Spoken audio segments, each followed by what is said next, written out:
Hello everybody, I am Nu-Trix and today we're going to talk about SUNBOX from UVI. It's a software synthesizer. Actually, it's not a software synthesizer. It's a sound bank for the two software synthesizers of UVI. Actually, they're sample playback devices, but it's a much more interesting concept than just simple playback. But yes, it works into Workstation and it works inside also Falcon. So the two samplers or sampler playback from UVI.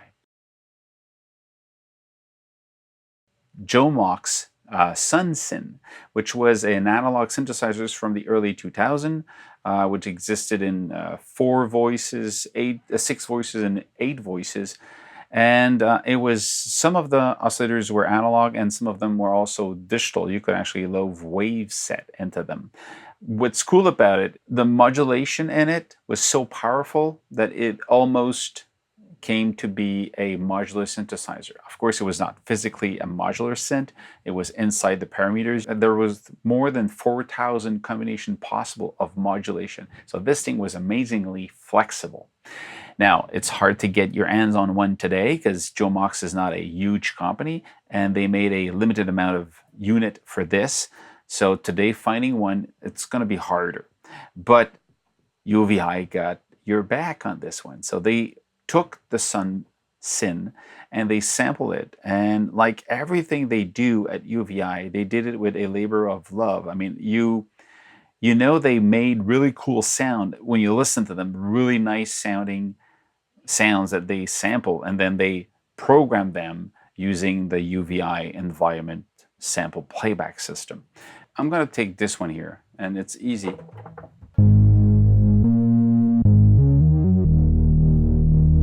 So let's actually go in. We're going to double click on it. The workstation by itself is fine. You've got, when you load this plugin, you have to actually load a bank. You have different banks here. I've got most of them. You have the PX SUNBOX, and then you have everything arranged in type of sound. So I'm in bass right now. This actually is a bass that I modified. So what you have in this window, which is really cool, simple. This is the main window here. You see that you get the main, you have the edit, you got the mod, effects, and arpeggiator. Of course, this is not a recreation of the entire Sunsyn. This is a sample bank of the Sunsyn. So there's a lot more limit than the modulation options of the Sunsyn. And it's not an analog synthesizer. It's a sample-based synthesizer. And what's cool is you have these, I mean, of course you can just go in at the top and load a different one. Just load a different one, load a different one. And then, so every time you just can load a new one if you want. So of course this works really well, but let's actually go in and let's take one of the first, let's say init sound. So what you have synthesis wise, if you want to create your own sound, you have here 2 layers. You're basically using 2 samples at the same time you're going to work. Actually, it's more than 2 samples because every time you load a pack of samples, they're loading a lot of layers. So there's more than 1 sample per sound, but it's like loading basically an oscillator. So you go here and you have a list of all these sounds that they sampled. These are actually banks of many samples together, so when you play it sounds natural or normal if you want. So in bass, you go here and then. So the sound you have and the movement of the bass, the movement of the filter, boom, boom, it's actually sampled. Because if you look at the envelope here, they're neutral. There's nothing happening. There's a little bit of release, attack, decay, sustain. There's not even envelope sent to the filter. So this is just basically the sound of this thing, clean by itself. You might have some LFO happening here because you go into modulation. You've got LFO here.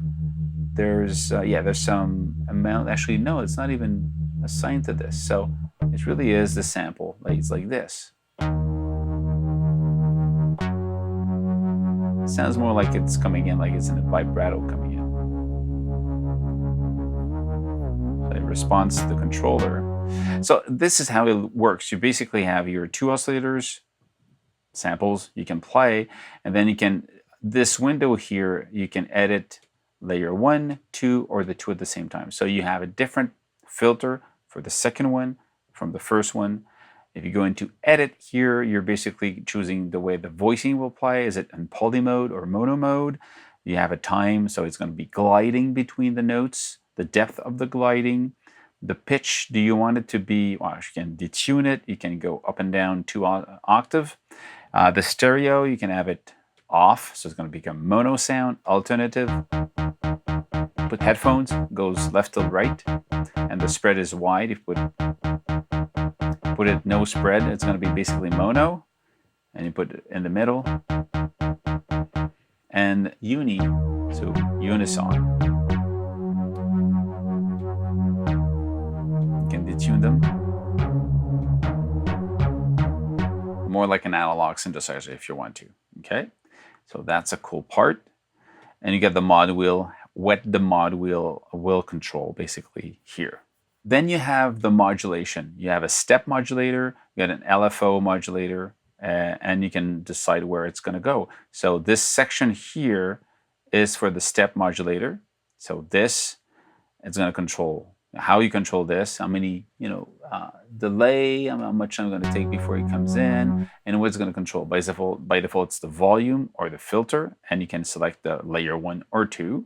Same thing with the LFO here. LFO, do you want it to be in sync or not? The shape, the speed. I want it to be retriggered or no retriggered. You want it to be legato. So when you keep playing the keys without releasing, you want to stay in the same movement. And there's basically 3 destination: the volume, the pitch, and the filter. And then you can select which one is going to be assigned and how much you want to send it to it. Pretty straightforward. Then you've got the effects. You've got an equalizer, a drive. Drive is actually... These are the really cool effects processor from UVI, so they're really nice. And EQ, you've got a Taurus pedal, so it's basically a chorus from the Taurus pedal of Moog, basically, or Moog, depending on how you want to call it. Ensemble, these are just effects, the same effects that you've got in all of the UVI plugins. Then you've got the part that I like the most, the arpeggiator. So you can draw what you want. You've got the tie between the different notes. You've got the mode. You've got the semitone. You've got the panning. You get the gate. You got the CC1. So it's going to control something else if you want to. And then this can be assigned to up, down, up and down. You can change an octave. And CC1 is going to be actually sent to a controller. And if you play it right away, say, well, I don't hear it, turn it on.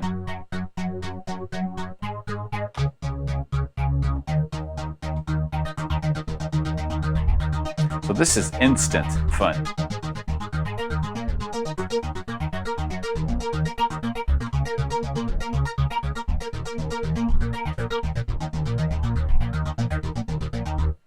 So this is basically what you have when you have the package. I did a song with it just to test all the features possible in it. So I did a song and I'm going to explain how I did the song. Every sound used in this, even the kick and the snare and the hi-hats, all made using the SUNBOX wave bank. Of course, I modify most of them, but they're really great. So let's start with this.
So let's now go back to the first one here. I'm going to switch this here. So this one is a cool one.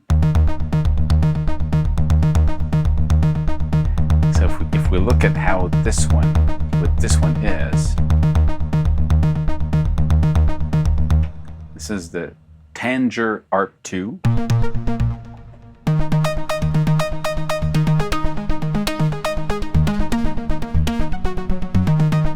You have these two sounds, but what makes it really interesting is the arpeggiator here. It actually plays this.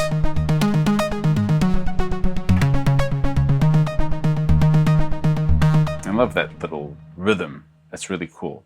This one here is my bass. So this one I had to modify because it was already good, but I wanted something with more oomph in it.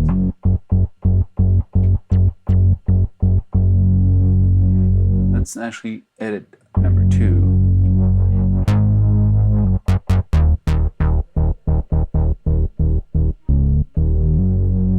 If you turn it on, you hear more of the filter opening up, which is not what I want. I want a bass. I like this really round bass here. I have this part here.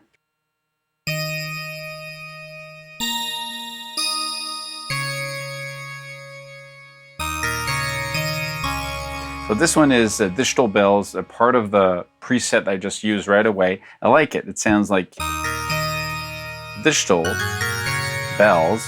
Well, that's the name. And it's just like a little bit kind of on the border of doing aliasing, you know? Interesting. So this one is just a preset, I didn't touch it. This one is... This one I modified a lot.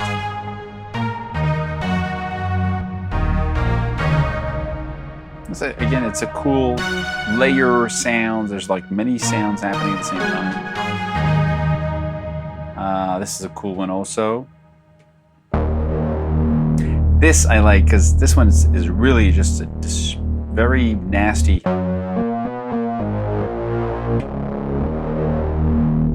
And I like this because it makes me think about analog synthesizer when you saturate them, you know. Like in this one here. Or this.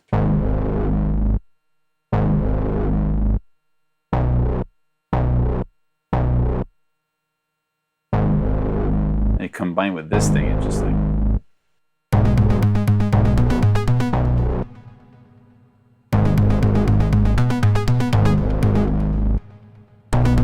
It's interesting.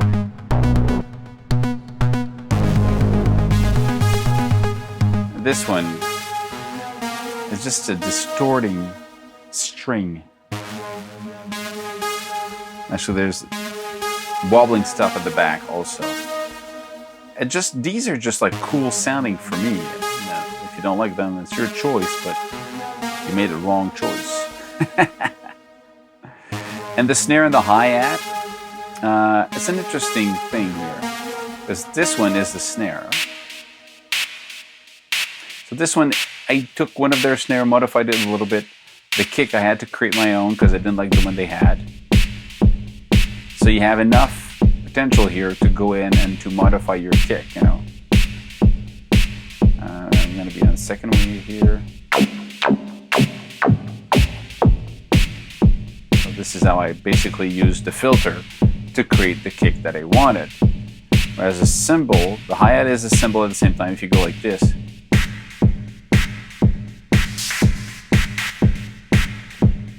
when you keep your finger on it,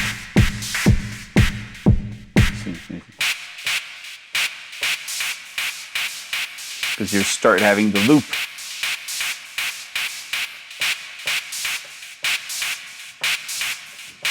When you keep your finger, you've got kind of the hi-hat opening up. That's what you have here, this thing. Plus a kick.